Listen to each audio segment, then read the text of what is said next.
자, 우리 지난 시간에는 일단 카메라 끄고요. 우리 지난 시간에는 그 학습에 대한 이야기를 했었어. 학습해서 뭐 학습의 전략이라든지 영역별 학습 전략이라든지 환경에 따른 학습을 촉진시키기 위한 방안이라든지 이런 부분을 얘기했었고, 과제로는 흥미와 성적에 대한 관계해서 흥미가 높을수록 성적은 높을 확률이 높은데 우리나라는 OECD 국가 중에서 성적은 월등히 높은데 비해서 흥미도는 떨어진다. 왜 그런가에 대한 얘기를 한번 해보자. 과제로 제출해보자. 이런 얘기 했었어요. 여러분이 어떻게 생각하는지에 대해서 잘 들어봤고, 오늘 수업에서는 우리 2차 시간 남았는데, 오늘은 교수의 원리와 방법에 대해서 배우고, 그 다음에 마지막 시간에는 그 미래사회와 그에 따른 학습에 대한 얘기를 해보고, 이제 마무리할게요. 그 교수 원리와 방법을 보시면 여기서 하고자 하는 얘기가, 우리 반 철수가 수업을 잘 이해하지 못하네요. 철수가 전학 온 학생이죠. 지난 학교에서 배운 내용을 확인해 보세요.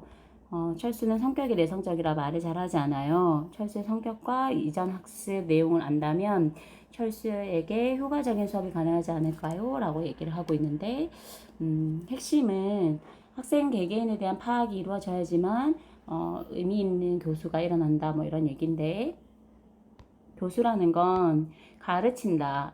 그러니까 교수는 교수자가 교육 내용을 학습자에게 가르치는 과정으로, 교수에는 가르치는 사람인 교사, 그리고 배우는 사람인 학생, 그리고 무엇을 가르치냐가 있어야 되기 때문에 교육 내용이 포함된다. 그지? 교수는 교사가 학습이 발생하도록 하기 위해 도움을 주는 의도적이고 계획적인 활동이고, 교사의 관점에서 수업을 바라보는 것이다. 자, 여기서 이제 교수라는 것은 가르치는 건데, 그 가르치는 것이 학생들, 그러니까 배우고자 하는 학생들에게 그지 의미 있도록 학습이 일어나도록 학습 내용을 가르치는 건데, 그냥 막 가르치는 것이 아니라 교사는 수업 전에 계획한 것과 실제 수업이 끝난 후 수업에 대한 교사 자신의 평가 등 모두 포함한 이런 것을 우리는 이제 수업이라고 한다. 그 다음에 학습은 결과로 드러나는 행동의 변화, 습득한 정보를 통한 사고의 변화, 학생의 관점에서 새로운 해석들, 이 모든 것이 이제 학습이기 때문에 교수라는 것은 학생들이 올바른 학습을 할 수 있도록 돕기 위해 필요한 모든 활동을 이제 교사라고 한다. 그런데 이제 수업이라는 거, 교수라는 건 가르친다는데, 가르치다의 의미에 우리는 사실은 수업적인 측면을 많이 이야기하고 있는데, 수업을 얘기할 때 크게 교사주도 수업이냐, 학생주도 수업이냐, 뭐 이렇게 크게 이제 나눠서 이야기를 하는데, 그 교사주도 수업이라고 얘기하는 것이 통상적으로 강의식 수업을 얘기할 것이고, 학생주도 수업이라고 얘기하는 것이 통상적으로 모둠 활동이라든지 프로젝트 수업이라든지 활동형 수업 등등이 이제 여기에 해당하겠지. 효과적인 교수자라는 것은 여기 아까 교수자 가르치는 사람이 통상적으로 이제 교사라고 했잖아. 그러면 이제 왼쪽에 보시면 일반적으로 학교라는 형식적 교육체제 안에서 학생을 대상으로 교육하는 사람을 교사라고 하고, 학교를 포함한 모든 상황에서 교육행위가 일어나면 그 사람을 교수자라고 한다. 가르치는 사람이라고 한다. 그렇죠?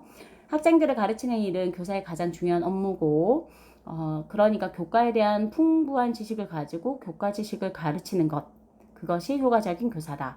근데 우리가 잘 아는 것처럼 잘 아는 거랑 잘 가르치는 것은 조금 다르잖아. 여러분이 12년 동안 또는 11년 동안 그 학교 생활을 하면서 많이 안다고 해서, 그러니까 잘 안다고 해서, 본인이 잘 안다고 해서 잘 가르치는 것은 아니다라는 경험을 아마 해본 적이 있을 거예요. 아니었으면 너무 운이 좋았던 거고.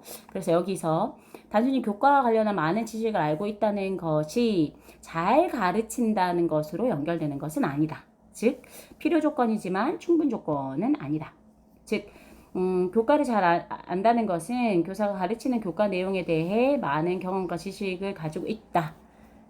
그러니까 교과 내용 구조를 알고 무엇이 더 중요하고 덜 중요한지를 알고 그 다음에 이거를 어떻게 학생들에게 전달해야지만 효과적으로 전달할 수 있을지를 각각의 개념에 따라 구분하는 것. 그러니까 다시 말하면 이런 거지. 어떤 개념을 가르칠 때는 그래프를 가져와서 가르치는 것이 더 효과적이고 아니면 어떤 내용을 가르칠 때는 예를 들어주는 것이 더 효과적이고 또는 어떤 학습 내용을 가르칠 때는 실제 사례를 들어서 가르치는 게 효과적이고 뭐 이런 기타 등등이 있을 거잖아. 그래서 그 교과 내용에 대한 그 이해도도 있어야 되지만 어떻게 전달할 것인가, 어떻게 전달할 것인가에 대한 이해도도 높아야지만 잘 가르칠 수 있다. 뭐 이런 얘기예요. 그 다음에 이제 또 더 중요한 것이 여기서 마지막에 아까 왜 철수에 대한 이해가 되어 있으면 효과적인 교수가 일어날 것 같아요 라고 얘기한 것처럼 교사는 가르치는 내용을 잘 알고 있는 건 당연하고 학습자가 어떠한 상태인가에 대한 이해도 중요하다라는 얘기를 해요. 그러니까 무슨 말이냐면 여기 보시면 배우는 사람에 대한 이해도 잘 되어 있어야 된다. 배우는 사람에 대한 이해. 교사는 학생에 대해 이해해야 한다. 태어나서 지적, 정서적으로 발달하는데 학교에 다니는 동안 사고와 정서가 빠르게 변화하니까 교사는 학생들 개개인의 지적 발달 수준하고 정서적 발달 상태를 이해하고 각자에게 맞는 수준에 맞는 교육을 이루어줘야 된다. 이런 얘기죠. 그러니까 우리 왜 지난 시간에 삐아제가 단계를 나누면서 뭐 초등학교 시기에는 어떤 시기고 초등학교 이전에는 어떤 시기고 중학교 가면 이후로 뭐 이런 거 된다 한 것처럼 그러니까 발달 단계에 따른 특징이 딱 확연히 구분이 되니까 그거에 맞춰서 교수가 이루어져야 된다는 거죠. 즉 아까 예를 들듯이 초등학교 입학하기 전에 아동은 자기중심적 사고를 하고 그 다음에 연역적 사고가 안 되고 논리적 사고가 안 돼. 그러니까 그런 수준에 맞게 설명을 해야 된다는 거고 초등학교가 가면 비로소 구체적 사물 대상을 사용한 논리적 사고를 할 수 있고 그 다음에 타인의 관점에서도 이해를 할 수 있게 되고 그 다음 중학교 발달이 되면 우리는 이제 왜 변수를 두고 치환 그제 문자를 치환해서 사용하는 게 이제 이루어지니까 그 전에는 구체적인 예시를 들어서 설명하던 것들이 구체적 예시가 아니어도 연역적 사고가 가능하니까 그 수준에 맞춰서 교수가 이루어져야 된다 뭐 이런 얘기를 하는 거죠. 그 다음에 초등학교 시기에는 그전에는 자기중심적 사고를 하다가 그 다음부터 타인의 관점에서 수용을 하지만 아직은 조금 타인을 배려하는 마음이 조금 적잖아. 그러니까 연습하는 시간으로 갖는 거지. 초등학교 때는. 그러다가 그러니까 그러니까 그 모둠 합승을 통해서 협동 학습, 그 다음에 타인을 배려하고 타인의 관점에서 생각해보는 연습을 시키고 거기다가 중학교 시기가 되면 더더욱 이제 기호도 사용하고 논리적 사고가 가능하고 타인에 대한 이해도가 훨씬 높아지니까 그런 교수법이 잘 통한다. 즉 협동학습이 이 시기에 활발하게 이루어지는 것이 도움이 될 것 같다. 뭐 이런 얘기들을 하는 거죠. 그 다음에 청소년 시기 여기 보면 이때는 부모나 교사보다는 친구의 영향이 훨씬 더 커요. 그러니까 내가 한마디 하는 것보다 친구가 한마디 해주는 것이 더 영향력을 많이 미칠 수도 있고 그 다음에 또는 내가 설명한 것보다 또래 간의 설명을 가르치고 배우고 하는 과정에서 더 배움이 잘 일어나기도 하니까 서로가 서로에게 설명해 주면서 학습이 일어나도록 하는 것도 도움이 될 것 같고 그 다음에 학습이 잘 일어나려면 우리 지난 시간에 배운 것처럼 정서적이나 환경적으로 안정되어 있어야 학습이 일어나니까 그 정서적인 안정이 잘 되어 있는지를 확인하는 것도 훨씬 중요하다. 그 다음에 우리 지난 시간에 왜 학급에 무기력한 학생이 있을 때 어떻게 대처할 것인가를 고민했던 것처럼 학생 개개인이 학습을 지금 공부를 하는 것보다 다른 데에 훨씬 더 고민이 많고 영향력을 미친다면 이 아이에게 내가 수학 문제 하나를 더 풀게 하고 영어 단어를 더 외우게 하는 것이 의미가 없을 수도 있잖아. 그러니까 이때는 학생 개개인에 대해서 그 민감하게 살펴보고 정서적으로 안정이 되는지를 그 관찰한 다음에 그 학생들에게 잘 맞게 교수가 이루어지는 것이 훨씬 중요하고, 그 다음에 이제 부정적인 언어보다는 긍정적인 언어를 제시해서 학생과 조금 레포를 형성한 상태에서 다가가서 교수가 이루어지는 것이 훨씬 효과적이다라는 얘기를 하는데, 이제 문제는 여기서 이제 그 지적인 부분에서 여기 사실 수학이 제일 큰데 영어도 그렇지만 여러분도 알다시피 한 학급 안에 지적인 부분에 개인차가 너무 크다는 거지. 즉 똑같이 고등학교 1학년으로 앉아있지만 어떤 아이는 분수 계산이 안 되고 어떤 아이는 이미 고등학교 2학년, 3학년까지 선행학습이 되어 있는데 이 아이들을 한 군데서 내가 학습을 시킨다. 좀 어려울 수 있잖아. 그런 부분들을 정확히 이해하고 교수가 이루어져야 된다는 거. 그 다음에 개인적 수업이나 도움에 그 개인차에 맞춰서 도움을 줘야 된다는 것이고요. 그 다음에 이제 이 부분. 교사는 학생들이 자신의 능력을 부정적으로 생각하지 않도록 긍정적인 언어로 대화하고 수업 과정에서 자신감을 가질 수 있도록 성공 경험의 기회를 지속해서 제공해야 된다. 그러니까 수준에 맞게, 그러니까 조금 수업에 어려움을 겪는 아이한테는 조금 낮은 수준 혹은 쉬운 문제를 제공해서 그것부터 이렇게 성공의 경험을 쌓도록 도움을 준다든지 한다는 거고요. 그런데 모든 수업을 50분 내내 수업을 그렇게 할 수는 없지. 왜냐면 편차가 크니까.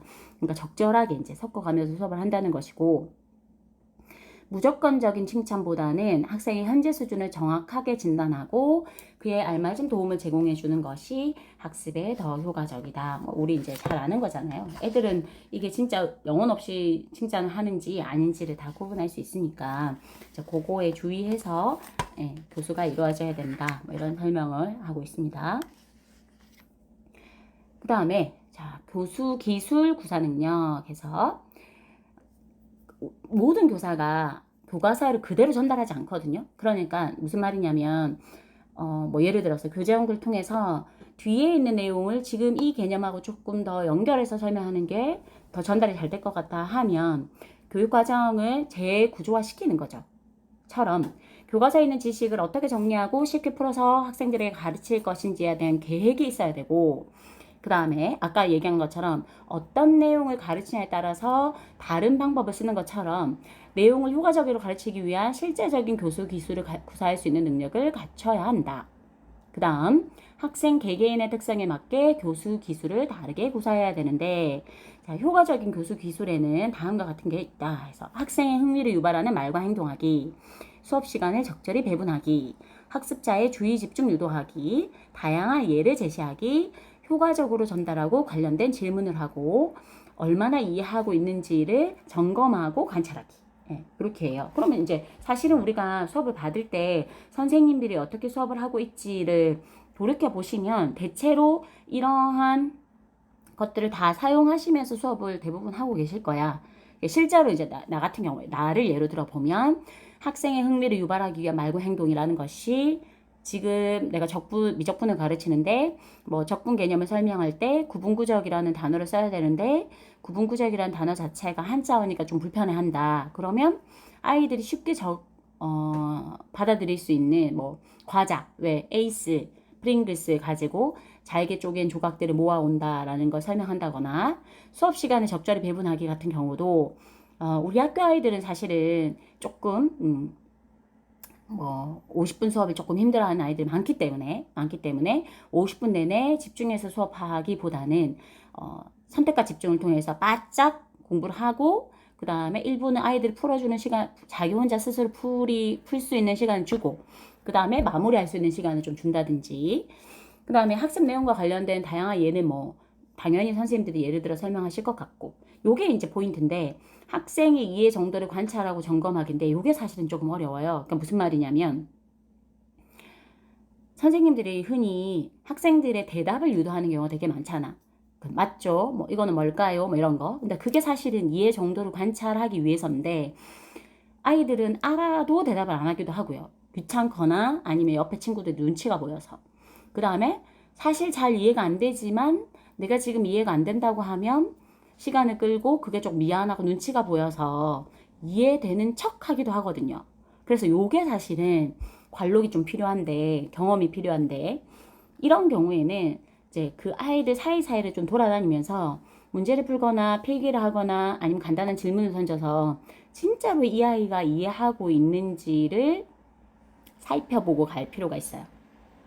예, 그래서 요게 이제 학생에 대해서 질문을 살짝 던져보는 것이 요거를 확인할 수 있는 가장 좋은 방법이 됩니다. 이제 그렇게 참고하시면 될 것 같아요. 그래서 사실은 이제 온라인 수업이 그게 사실 조금 어려운 것이 온라인 수업에서는 이 아이의 반응을 살피는 게 사실 쉽지 않고, 그죠? 그 다음에 대면 수업처럼 즉각적인 반응이 오고 가기 어렵기 때문에 이 아이의 이해도를 파악하는 것이 조금 느리고 힘든 상황이라서 온라인 학습에서 이 부분을 어떻게 보완해야 될지 고민이 조금 필요한 것 같기는 합니다. 왜냐하면 이제 앞으로는 우리가 AI 디지털 교과서를 이용하면서 훨씬 더 온라인 수업이 확장될 텐데 대면 수업보다는 그래도 조금 질이나 뭐 능률적인 면에서 떨어질 거라고 걱정하시는 부분들이 있으니까 여러분이 교사가 되었을 때 이 부분을 어떻게 보완할지 고민할 필요가 있다고 생각합니다. 예, 고민해 보세요. 예, 선생님 될 사람들이니까. 그 다음에 효과적인 교수를 위한 방법과 전략으로 이제 들어가면 거기에 이제 크게 그 네 가지가 나오는데 아까 앞에서 다 얘기한 것처럼 효과적으로 교수가 이루어지기 위해서는 그냥 단순히 교과서에 있는 내용을 지식을 전달하기보다는 아이들이 더 이해하기 쉽도록 재구조화하는 것이 필요한데 그것의 가장 핵심이 의미화시킨다든지 그 다음에 학습자의 사고를 촉진해 아까 흥미를 유발한다든지 아니면 그 아이의 수준에 맞는 예시를 든다든지 이런 거 그 다음에 실제 경험과 학습 내용을 연결해 그러니까 실생활과 연결된 사례를 제시해줘야 아이들이 조금 더 수업에 몰입을 할 수 있고 기억이 오래 갈 수 있잖아. 이제 그런 거라든지 그 다음에 이제 협업을 통해서 공동체를 형성해서 서로 배우고 가르치는 과정에서 학습이 일어날 수 있도록 도와주는 전략이 필요하다. 뭐 이런 얘기들을 하고 있어요. 한번 읽어볼게요. 첫 번째가 학습 내용의 의미화. 새로운 학습 내용을 이해하기 위해서 학습자는 새로운 내용을 이해하는 데 필요한 기초적인 지식을 갖고 있어야 되니까 선행학습, 그러니까 미리 알고 있는 개념을 확인하고 그 다음에 실제 수업에 들어갑니다. 그래서 새로운 내용을 설명하기 이전에 이미 알고 있는 내용을 점검하는 것이 학습 내용 의미화의 방법 중 하나입니다. 그 다음 학습 내용을 의미화하는 다른 방법은 그림, 사진, 도표, 동영상처럼 시각적인 방식을 더해서 설명할 때 학습자는 더 쉽게 이해하고 학습자에게 친숙한 예를 들어서 설명하는 것이 학습자가 이해하는데 더 효과적입니다. 이런 얘기를 하고요. 그 다음 아까 얘기한 것처럼 학습자의 사고를 촉진해서 능동적으로 생각할 수 있도록 도와줘야지만 학습자의 학습이 훨씬 더 잘 일어나고 오래 간다는 거지. 그러니까 무의미한 암기는 여러분이 알다시피 그냥 딸딸 외운 거는 중간고사, 기말고사 시험만 끝나면 다 휘발되고 없잖아요. 그런 거. 가르치는 과정에서 학습자의 사고를 유발하고 촉진한다는 것은 학습자가 배운 내용을 다른 여러 상황에 적용하려고 노력할 수 있도록 유도하는 것. 즉, 학습자에게 열린 질문을 제시하는 거다. 그러니까 맞나 아니요, 예 아니요 보다는 어디일까요? 뭐 또는 생각해 보세요. 뭐 아니면 어떤 것들이 있을까요? 이렇게 열린 질문을 통해서 학습 내용을 이해했는지를 알아보는 것이 중요하다. 이런 거고요. 그 다음에 아까 얘기한 거 실제 경험과 학습 내용을 연결하는 것. 그죠? 우리 지난번에도 배웠지만 이미 사전에 알고 있어야지만 기억이 오래간다 했었거든. 새로운 정보가 왔을 때 자기가 알고 있는 지식과 연결한다 했었단 말이야. 그러니까 효과적인 수업이 되려면 실제 경험과 학습 내용이 연결이 돼야지만 그지? 거기에 이제 아이들이 몰입을 하게 되고 그래야지만 그 지식이 오래 갈 수 있다는 거죠. 그 다음에 학생들이 능동적으로 참여할 수 있는 도전적인 과제를 선택하고 학습 결과가 주변 환경의 개선이나 다른 사람들을 돕는 것과 같이 사회 발전, 삶의 개선 관계가 된다면 훨씬 더 흥미가 높아질 거다. 요거는 조금 우리 수준에서는 좀 어려운 문제이긴 하지만 지향점은 그렇다는 거죠. 그 다음에 학습은 공동체 안에서 구성원들 간의 상호작용을 통해서 이루어지니까 협업 과정을 통해서 모둠 활동을 통해서 도움을 주고받는 활동을 통해서 학습이 이루어지면 그 스스로에게 그죠 존중감을 느끼게 하고 학습이 더 촉진될 것이다. 이런 얘기들을 하고 있습니다. 조금만 끊었다 갈게요.